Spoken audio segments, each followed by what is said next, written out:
Y en esta mañana de martes, el placer de recibir a la diputada nacional de Suma Más Eco, Carla Carrizo. Carla, gracias por venir esta mañana. Un placer. Y también el placer, cómo no, el gusto es nuestro, y también el placer de recibir a Walter Brown, jefe de redacción de Cronista. Walter, gracias. A vos, Diego. También por venir, nunca nos dejás. Eso nos Acá estamos tranquilos. firmes. Sí, señor.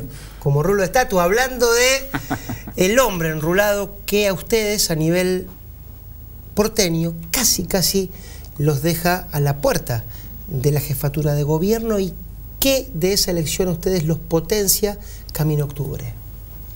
De esa elección, ¿qué nos potencia? Bueno, yo creo que ECO realmente tuvo impacto en el escenario nacional. Y el primer impacto que tuvo fue que cambió el modo de hacer campaña, ¿no? De todos los pronósticos, porque nosotros competíamos en la ciudad contra dos oficialismos, dos siglas muy instaladas, por un lado el Frente de la Victoria y por el otro el PRO. Y la verdad que nos animamos a crear otra audiencia. La idea fue elevar un poco el nivel, y hablamos de políticas públicas, ¿no? ¿Qué hay detrás de los globos? El tema del patrimonialismo de los oficialismos. Es decir, empezamos con otro lenguaje, diríamos otra estética de poder, que al principio todo el mundo decía, bueno, pero si ustedes no son agresivos, se van a diluir.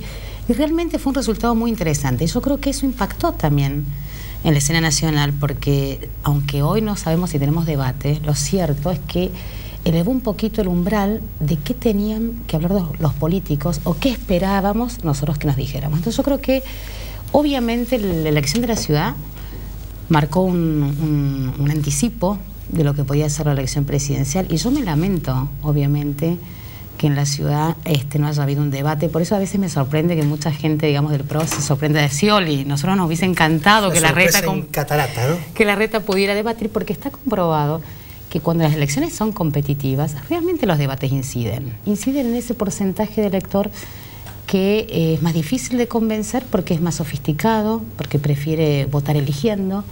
Y es una pena que por ahí nos perdimos de regular eso por ley, y entonces hoy estamos con esta especie de sabor amargo de la silla vacía. Pero creo que ECO realmente, aun cuando la estrategia fue competir en la ciudad, tuvo su impacto nacional, y obviamente ahora que nos queda, creo que una interesante construcción a futuro, ¿no? Walter. Sí, decía, nos quedamos con el sabor amargo de regular esto por ley. Vos fuiste autora de un proyecto que se presentó en el Congreso para poder llevar el debate de forma reglamentada a través de una ley. Sin embargo, en su momento no se le dio el curso que tenía que darse, y ahora nos quedamos sin debate presidencial, algo que vamos a tener que esperar por lo menos 4 años más, ¿no?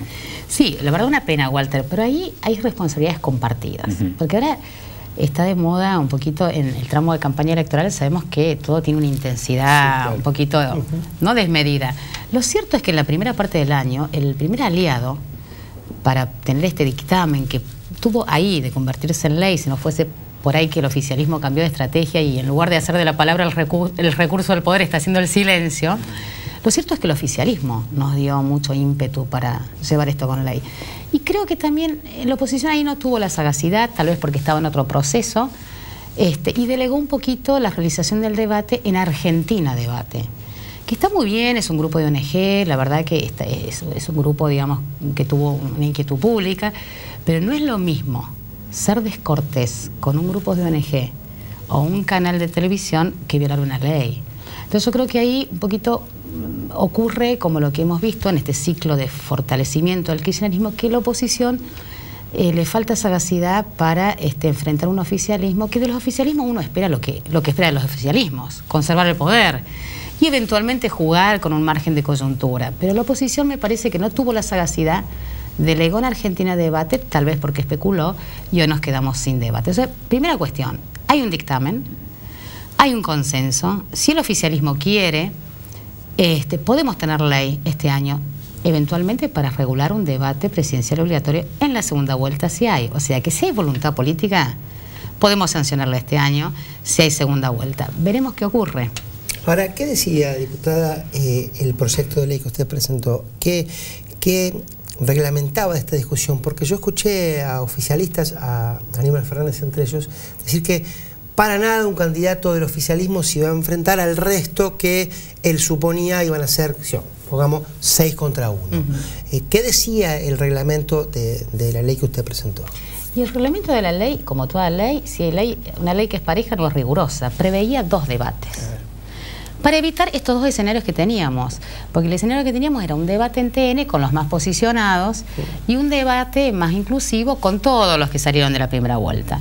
Entonces, la ley justamente preveía dos instancias de debate. Un debate inclusivo con todos los que la gente decidió que pasara a la primera vuelta. Y eventualmente, si había una segunda vuelta, un debate con los dos mejores posicionados. ¿Por qué? Porque esto nos dice la experiencia comparada. Es decir, contra un poco la posición que instaló CIPEC, que en ninguna parte del mundo está regulado, eso es una información incompleta. Lo cierto, y ahora que hablamos de Francisco, es que hay un estudio recomendado por medios latinos, por la Universidad Austral, por la Konrad Adenauer, que se tomó el trabajo de estudiar 10 años. ¿Por qué en Latinoamérica el síndrome de la silla vacía era la pauta, ¿no? Y no la excepción? Y entre las 10 recomendaciones que hacen, la primera es que los debates tienen que ser obligatorios. ¿Por qué? Porque la información es un derecho de los ciudadanos y sobre todo en un país donde el voto es obligatorio. No solo en Argentina, a diferencia de Chile, donde no es obligatorio, por ejemplo. Votar es obligatorio, pero es obligatorio cuando los seleccionamos a las PASO, cuando los elegimos a la primera vuelta y eventualmente en un balotaje, pero además los financiamos. Hay financiamiento público. ¿Cómo es que los dirigentes no van a estar obligados a informarnos? Entonces, la experiencia comparada indica que en los países latinoamericanos había que equiparar derechos. Porque en nuestros países la dirigencia tiene todos los derechos y los ciudadanos todas las obligaciones. Entonces, era la conquista de un derecho, equiparar derechos y sobre todo, de algún modo, hacer una democracia mucho menos elitista de la que tenemos. En eso, yo creo que iba a ser un gran avance. O sea, evitar el síndrome de la silla vacía, pero sobre todo conquistar un derecho. Porque acá un poco lo que se confunde, porque ahora está el debate de si incide o no, y nivelamos para abajo y era lo mismo, y no es lo mismo, no es lo mismo, porque el punto aquí es que el protagonista de los debates no son los dirigentes, ni los expertos, ni los periodistas, son los ciudadanos, que tienen un espacio donde ponderan no solo políticas, sino liderazgos, porque en un debate los gestos comunican. Y esa es un poco, ¿no?, una dirigencia muy elitista en la Argentina que le tiene mucho miedo al poder visible. Entonces yo creo que la verdad que el primer ciclo del año fue un logro muy interesante de todos los bloques, en la que debo decir que realmente la presidenta de la Comisión de Asuntos Constitucionales, Diana Conti, se jugó muy fuerte con esto, pero obviamente tal vez el perfil del candidato de la sucesión presidencial en una elección tan competitiva, aceptar un debate ponía mucho en riesgo. Yo me lamento que la oposición no haya sido tan incisiva y entonces también solicito a CIPEC un poquito que nos acompañe y nos ayude a presionar para ver si, independientemente de si hay o no balotaje, podamos este año tener una ley de debates presidenciales obligatorios en la Argentina. Así que también los convoco a ustedes. Sí, claro, por supuesto. Sí, la obligación es a nivel solamente nacional o también distrital. Digo, lo mencionabas anteriormente, que en la ciudad tampoco tuvimos la posibilidad de tener un debate. Bueno, acá un diputado de nuestro espacio, Maximiliano Ferraro, de la Coalición Cívica, estamos en la misma línea, porque un poco hacemos un contrapunto nación-ciudad. Lo cierto es que no es lo mismo, queremos empezar de a poquito, porque al principio, como los argentinos, queremos ir por todo, ¿no? Sí, claro, entonces, claro, cuando queremos ir por todo no hacemos nada. Porque nos parece todo muy lejano. Todo muy lejano. Y eso fue un debate cuando empezamos a trabajar, porque había varios proyectos que querían hacerlo para todas las categorías. Y digo, empecemos de a poco. La verdad que cuando uno elige un presidente en la Argentina, y un presidente en la Argentina tiene mucho poder, nos cambia la vida 4 años. Entonces, empecemos a cuidar la posibilidad de realizar ese debate, porque en Argentina sobra publicidad, pero falta información. Y otro punto que por qué nosotros queríamos hacerlo obligatorio es porque, a diferencia de lo que había organizado CIPEC, donde ¿qué es lo que vimos? La negociación, que voy, que no voy, que esto sí, que esto no. Nosotros que hemos pautado que la Cámara Nacional Electoral, que es un organismo neutral, respetado por todos, gobierno y oposición, era el organismo encargado de hacer los debates. Pero ¿de qué se hablaba?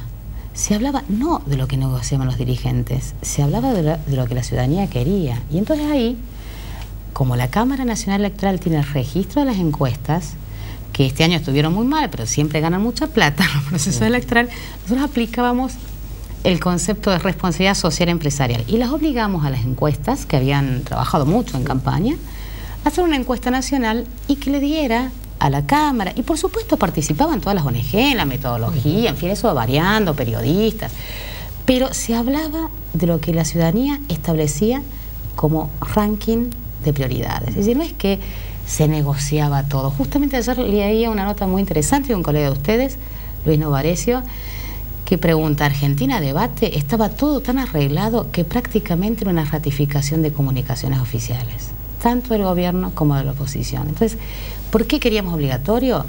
Para consolidar un derecho, pero para que el protagonista sea la ciudadanía más que la dirigencia política. Así que esperemos poder conquistarlo. Sí, claro.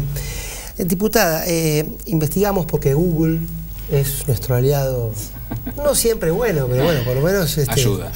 Me da miedo. Bueno, no. De lo que podemos decir en televisión, no, mentira. Vimos con gran interés el proyecto de ley para seguridad en hospitales. ¿Qué nos puede contar de eso? Bueno, ese es otro tema, ¿no? Porque, y esto tiene que ver también con el estilo de ECO, que cuando llegamos un poco al Congreso, y también es un poco la dinámica que tienen nuestros legisladores, que ahora van a ser más, así que se van a sentir un poco más en la ciudad, nuestro enfoque es más que grandes cambios, pocos cambios y alto impacto. Porque en Argentina es como que sobran leyes, pero faltan políticas, ¿no? Entonces, somos muy épicos.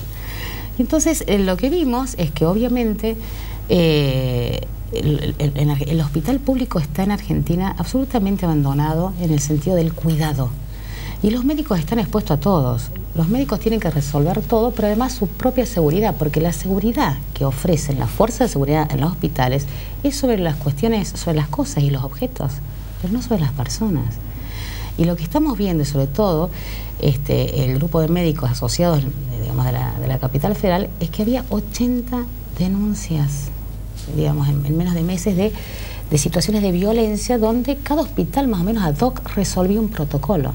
Pero lo que ocurre en la capital seguramente ocurre en el Gran Córdoba y en el Gran Rosario y seguramente en todas las capitales de la Argentina, digamos, porque hay un piso de inseguridad que es bastante homogéneo. Entonces nuestra idea fue empezar, digamos, a darle seguridad al personal de los hospitales públicos del país, ¿no? Entonces, tener un protocolo mínimo donde coordine el Ministerio de Salud, ¿no es cierto?, con el Ministerio de Seguridad, y pudieran tener un protocolo mínimo para actuar, porque a veces ocurre que es una especie de solución ad hoc entre fuerzas, digamos, personal privado que tienen los hospitales, y es un malestar, digamos, que incomoda a todo el personal médico, no solo a los médicos, enfermeros, etcétera. O sea, nos dimos cuenta de la orfandad en la que están trabajando el personal de salud de los hospitales públicos del país, con esta cosa que lo vimos tanto en la ciudad, digamos, no solo en campaña, pero antes, ¿no? Que si la Policía Federal cuidaba los hospitales o que no, el problema interjurisdiccional, etcétera. Lo cierto es que con Policía Local o Policía Federal, los médicos siguen huérfanos de seguridad sobre sus cuerpos, digamos, ¿no? Y esto es un tema que intentamos resolver, ¿no? Independientemente de la cuestión interjurisdiccional, que tengan un protocolo mínimo y que eso sea un acuerdo entre los dos ministerios de la Nación.